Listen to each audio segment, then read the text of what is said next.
और दूसरे को हम खत्म करेंगे।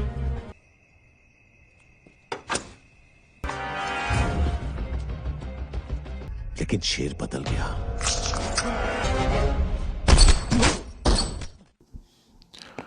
Manya Surfi yang merupakan salah satu penjahat dunia terbesar berhasil dilumpuhkan oleh Inspektur Afak hingga terluka parah. Dalam perjalanannya menuju penjara, Manya Surfi terduduk tidak sadarkan diri. Dalam ketidaksadarannya, ia teringat apa yang telah terjadi dalam hidupnya. Manohan atau yang biasa dipanggil Manya merupakan salah satu mahasiswa terpintar di universitasnya. Ia memiliki hubungan baik dengan Vidya yang sering kali meminta jawaban untuk ujian yang mereka jalani di kelas. Hubungan mereka berjalan baik hingga Vidya mau ketika Manohar memperkenalkannya kepada ibunya. Melihat kedatangan Vidya, sang ibu menyambutnya dengan hangat, tapi tidak dengan Bargav, adik laki-lakinya yang selalu berbicara kasar pada mereka. Hingga tiba-tiba saat Bargav tengah meracau, anak buah Batkar musuhnya tiba-tiba menyerangnya. Vidya yang ketakutan langsung memeluk Manya. Sang ibu memohon untuk bisa menyelamatkan adiknya, begitupun dengan Vidya. Manya dengan cepat membantu sang adik hingga mereka berhasil menghabisi salah satu dari anak buah Batkar. Melihat hal itu, sang ibu dan Vidya terperangah sekaligus takut. Sementara Manya dan Bargav pun hanya bisa diam. Manya mencoba berbicara kepada Vidya dan menceritakan bagaimana keluarganya dan juga Bargav. Vidya berjanji akan selalu berada di sisi Manya. Keduanya pun kembali bertemu di kampus dan melihat nilai ujian Manya. Tapi tiba-tiba Inspektur Ambolkar datang dan menghajar Manya sambil meracau tentang pasal-pasal yang telah dilanggar oleh Manya. Ia pun dipermalukan di depan semua teman-temannya. Inspektur tersebut tidak berhenti memukuli Manya dan membawanya ke mobil untuk dibawa ke penjara. Manya memohon agar ia tidak dipenjara, tapi Inspektur malah tertawa dan tetap mengiringnya memasuki mobil yang sudah terdapat Bargav di dalamnya. Manya terbangun dan mengungkapkan kalau polisi Mumbai adalah penipu dan pengkhianat. Hingga ia mencoba untuk melarikan diri. Tapi Afak yang melihat aksinya langsung mencoba menghentikannya. Afak mengungkapkan kalau polisi Mumbai adalah petugas yang baik untuk menjalankan semua tugas-tugasnya. Manya mengatakan ia menjadi abu dan debu di dunia bawah tanah karena pengkhianatan yang dilakukan oleh polisi Mumbai. Manya dan Bargav akhirnya tiba di penjara dan mereka telah dijatuhi hukuman seumur hidup. Hukuman yang tidak adil menurut Manya. Di penjara itu Bargav dihabisi secara keji di hadapannya. Tapi Manya tidak bisa berbuat banyak. Hingga saat petugas menanyakannya tentang pelaku penikaman Bargav, ia sama sekali tidak mengakuinya. Manya kini berteman dengan Munir yang banyak mengajarinya bagaimana bertahan hidup di penjara dan mengikuti semua peraturan yang telah ada. Manya mengungkapkan kalau ia akan melarikan diri dari tempat ini dan meminta Munir siap untuk membantunya. Vidya yang datang menjenguk Manya menangis karena ia akan dinikahkan oleh keluarganya bulan depan. Ia tidak mau menikah dengan pria pilihan orang tuanya. Manya mendengar hal itu meminta Vidya menerimanya dan bahagia karena ia tidak bisa membahagiakan Vidya. Mendengar hal itu, Vidya menangis sejadi-jadinya terlebih ketika Manya meninggalkannya. Munir memberitahu orang-orang yang kuat di penjara itu dan mengatakan kalau Vera adalah orang kuat yang bisa membantunya untuk menjadi kuat adalah Vera. Manya mengikuti petunjuk Munir dan mendekati Vera. Mendengar keinginan Manya, Vera dengan senang hati membantunya, hingga tiap hari Manya berlatih bersamanya dengan penuh semangat. Setelah ia rasa cukup, ia mulai memberikan pelajaran kepada pembunuh Bargav. Semua teman-temannya di penjara menyaksikan perkelahian mereka.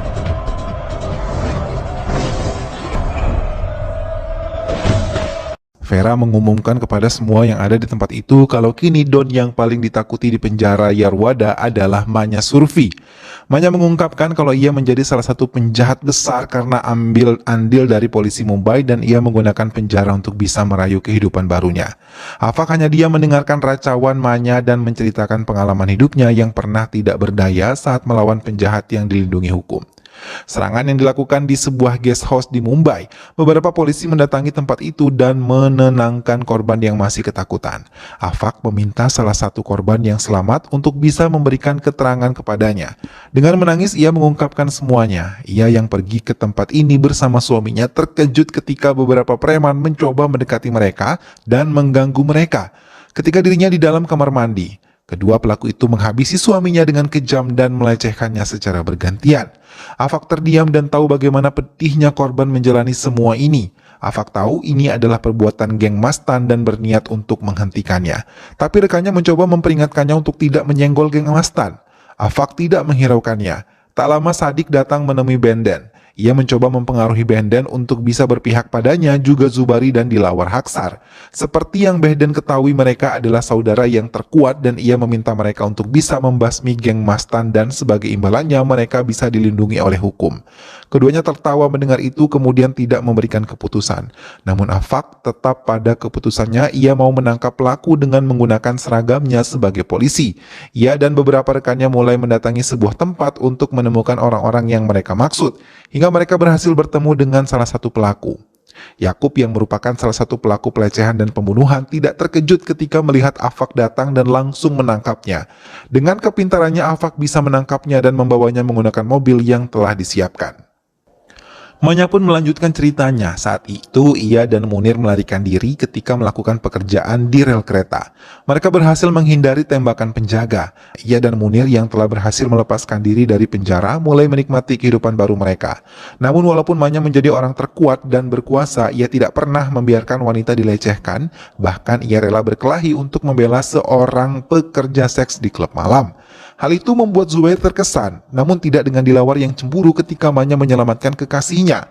Dilawar mengancam Manya untuk takut kepadanya, tapi Manya malah menantangnya dan mengungkapkan kalau ia yang akan menguasai Mumbai.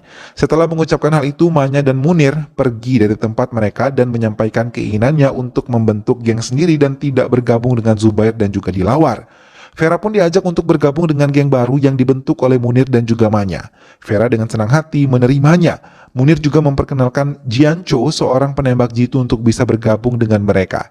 Jiancho menerimanya dan mau bergabung bersama-sama. Geng baru yang dibuat oleh Manya mulai membuat keonaran di Mumbai. Mereka merampok sebuah bank untuk bisa mendapatkan uang.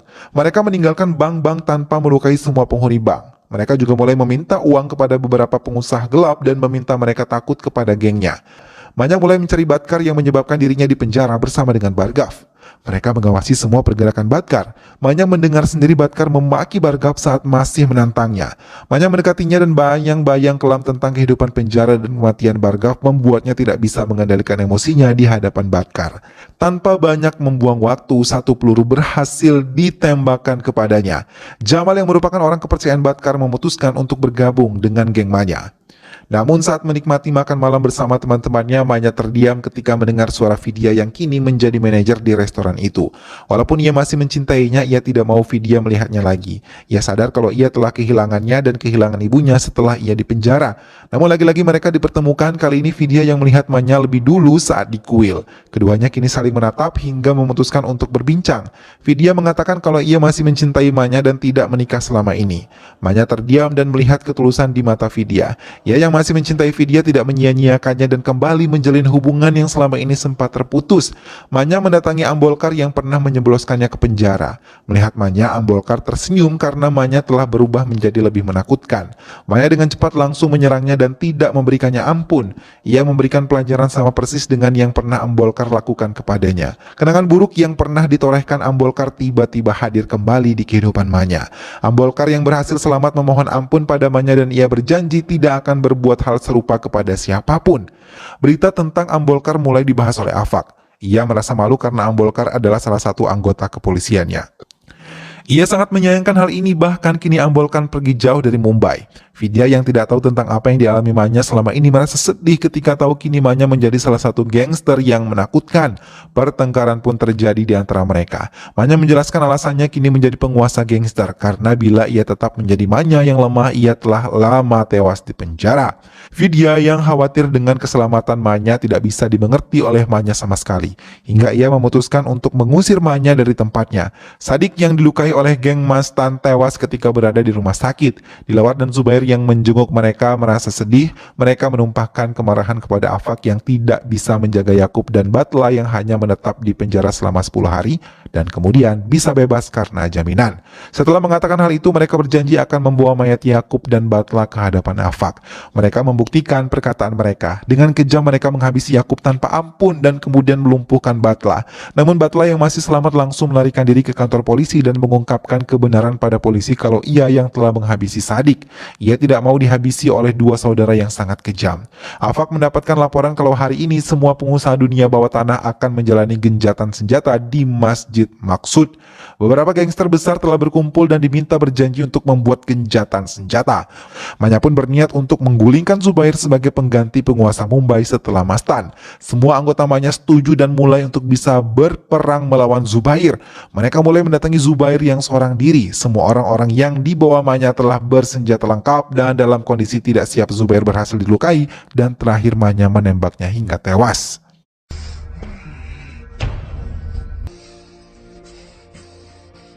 Pemakaman Zubair baru saja selesai dilakukan oleh pihak keluarganya. Banyak pihak yang mendoakan dan mendukung Dilawar untuk bisa menemukan pembunuh kakak laki-lakinya. Dilawar berhasil menangkap Yancho dan menghabisinya dengan kejam. Jamal yang ditekan Dilawar harus menyerahkan Munir kepadanya. Jamal yang takut terpaksa menurutinya. Munir merasa sangat takut ketika berhadapan langsung Dilawar di masjid. Keduanya saling menatap tajam. Dilawar menekan Munir untuk memberitahu keberadaan Manya, tapi Munir menolak hingga Dilawar memberikan pengancaman untuk Munir untuk berhati-hati. Munir terkejut ketika ia keluar dari masjid, semua anak buah Dilawar telah menunggunya. Manya yang tahu kalau Munir dalam bahaya segera berlari bersama Vera.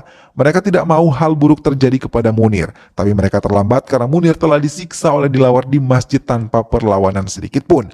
Jarak antara Manya dan keberadaan Munir membuat Manya terlambat. Tiba di masjid tempat Munir disiksa Dilawar.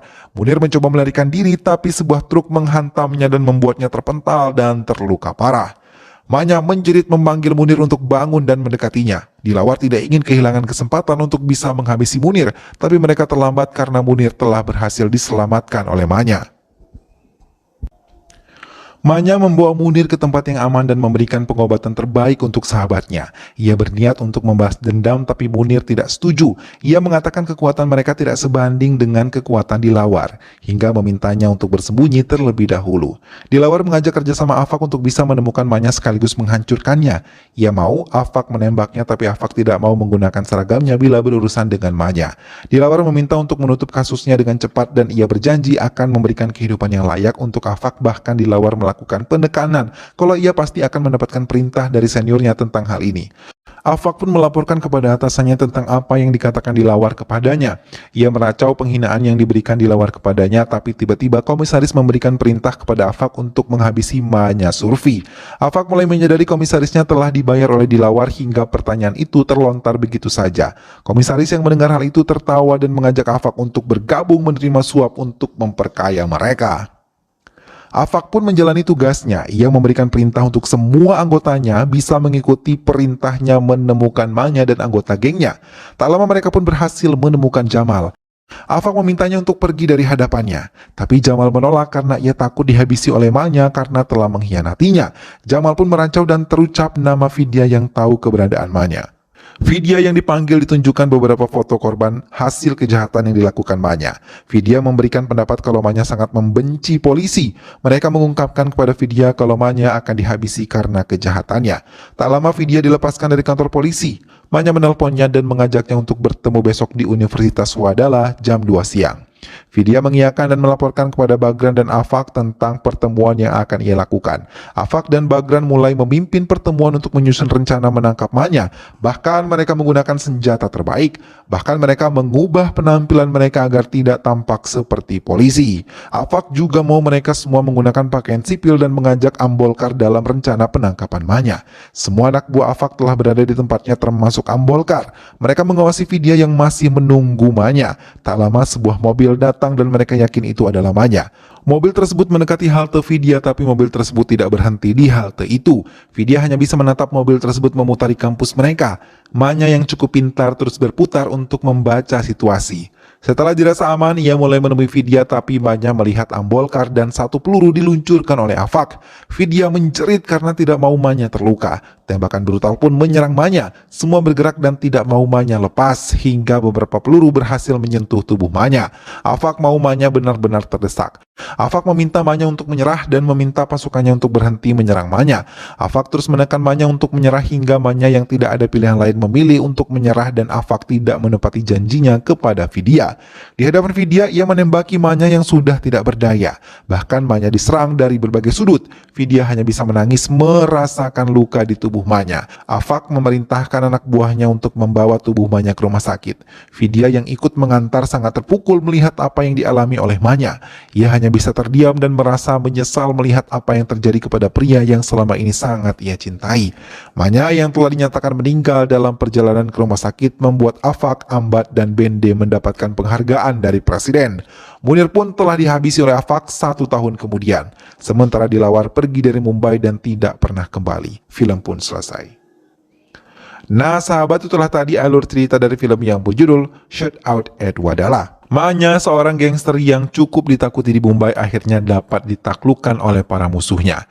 Seluruh keluarga dan kolega dari Manya bersedih atas kematian yang dialami oleh Manya. Semoga sahabat semua terhibur setelah menyimak alur cerita film ini.